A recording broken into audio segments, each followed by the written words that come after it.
will be sought for the establishment of the Institute of Higher Learning, making it a multi-stakeholder partnership transcending national boundaries. It's my hope that Sri Lanka's proposal will receive extensive support and endorsement from the international community. Since the prescription for addressing climate change have to be dispensed in the global domain, we will meet again next year, charged with high hopes.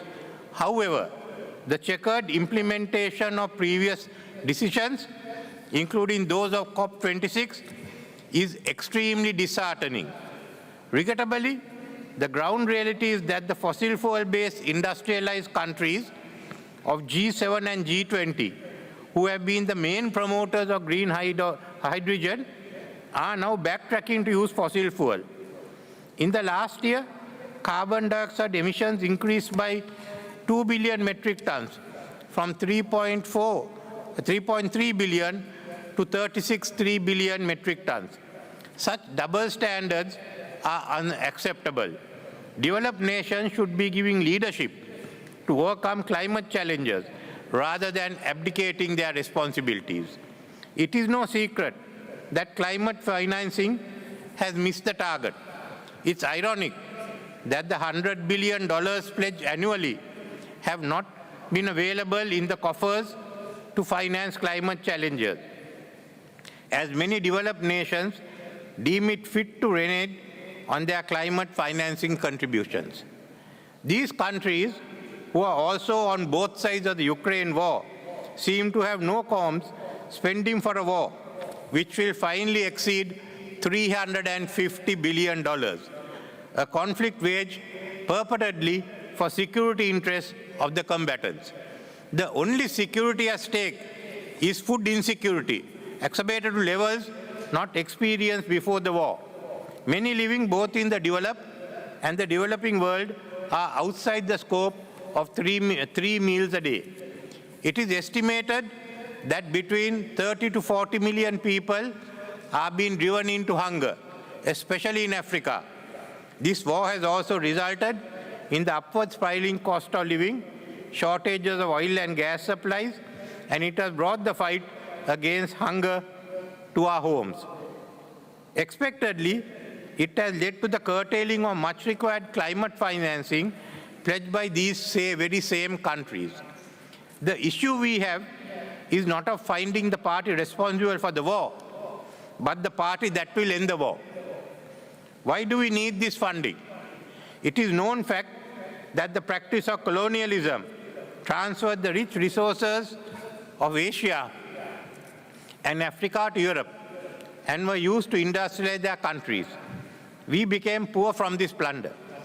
This unbridled industrialization of the developed economies is also the root cause of climate change, the consequence of which we, the poor countries, are forced to suffer. Our problems are augmented due to the absence of adequate funding. Therefore, those in South are facing a double jeopardy, struggling to develop economically while fighting to protect the living standards of our population. It is therefore imperative that the developed countries deliver on their pledges in Glasgow by doubling their funding. Adding insult to injury, damages caused by extreme weather conditions are increasing, and their impact exceedingly costly. Developing countries who are the worst affected by the rise in emission from industrial world need to be compensated for loss and damage. Considering the failure of the developed world in bringing about the much-discussed relief, it is proposed that before we get to Dubai for COP28, like-minded nations should meet at ministerial level to discuss the way forward on all aspects of climate financing. This should be followed with the meeting of the heads of government of these countries on the margins of COP28 to display a collective frame of mind to stave off calamity. In conclusion, let me recall the UN Secretary General's recent words that the choice is between collective action or collective suicide.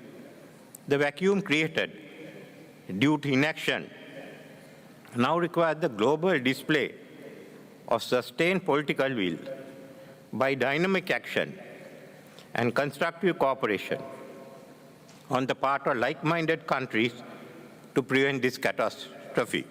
Let us traverse this path urgently. Thank you.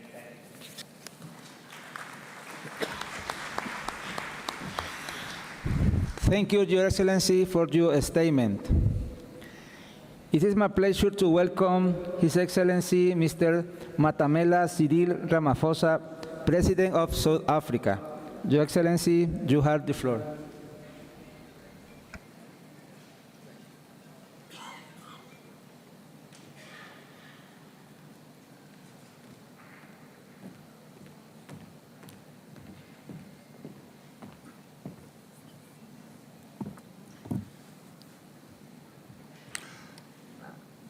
Chairperson, Your Excellencies, heads of state and government, we are gathered here for COP27 on an African continent that is experiencing the worsening effects of climate change. For the sake of our continent and the world, we need a dramatic increase in global mitigation, an ambition to keep the world on the 1.5-degree pathway. Like other vulnerable regions, Africa needs to build adaptive capacity, foster resilience, and address loss and damage, as we agreed at Paris COP21. Chairperson, in order to achieve this, our continent will need a predictable, appropriate, and at-scale funding stream and technological support.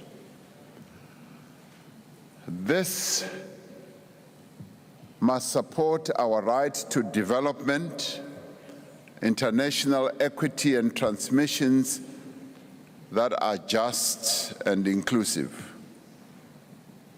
This then places a great deal of responsibility on developed economies to honor their commitments to those countries with the greatest need and countries that confront the greatest environmental, social, and economic effects of climate change.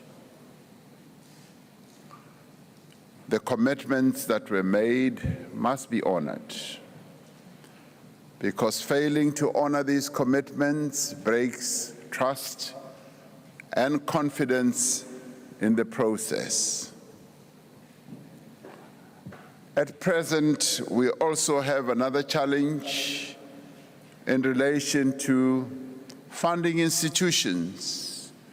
Funding institutions need to transform and change the way in which they fund projects that will enable us to develop with regard to climate change. Multilateral development banks, as well as other funding institutions, need to transform. At present, multilateral support is out of reach of the majority of the world's population due to lending policies that are risk-averse and carry onerous costs, as well as conditionalities.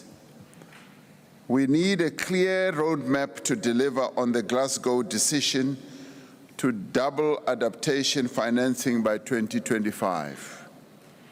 Our emphasis must be on the health, At a national level, South Africa is fully committed to achieving the most ambitious end of the mitigation range in our updated nationally determined contribution. As a country, we are guided by a just transition framework and an investment plan that outlines the enormous scale and nature of investments that are needed to achieve our decarbonization goals over the next 5 years. We are already scaling up investment in renewable energy and are on a course to retire a number of aging coal-fired power stations.